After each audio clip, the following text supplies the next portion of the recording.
All right, hello everyone. Tony Laporta here. Happy New Year. So far so good. Been a good start to the year. Went home long, added on last night.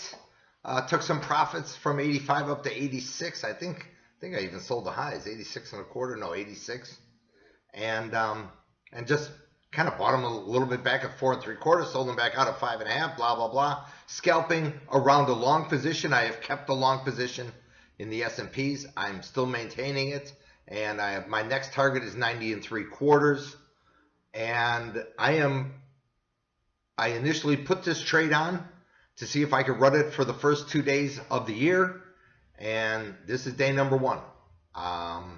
My target, like I wrote in the early morning thoughts, is 98 1/4. That was the old Globex high from Friday, and nothing will surprise me anymore with regard to this bull. So a little bit of chat in the room. There's a few bears around. I'm not one of them.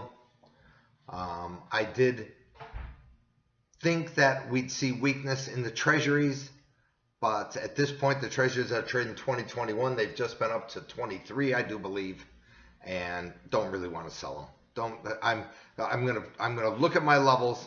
That 153.11 to 153.19, and then 154.18. Those are the levels I want to think about.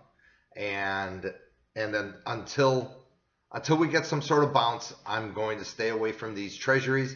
I have some, as you know, huge positions in the grains, and a decent sized position in the S&Ps, making me money now. So there's no reason for me to start, shooting from the hip in the bonds. I want to sell them. But as you know, I have those euro-dollar puts on, so that's okay too. That's okay too. If we do get that infrastructure spending this year, we're going to see construction workers that we already have around the country working in the building industry, building all these cranes and houses, and they're going to be competing now for jobs with those building roads and whatever, infrastructure spending.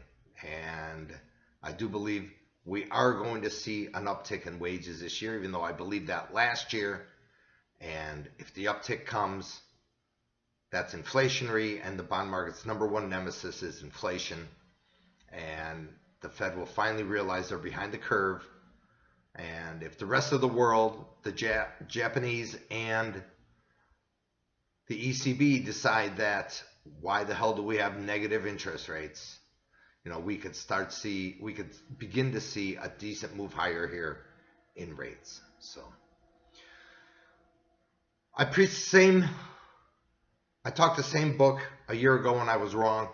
Let's see what this here has. That's all I got. This is Tony Laporta with TonyLaporta.com signing off. Cheers.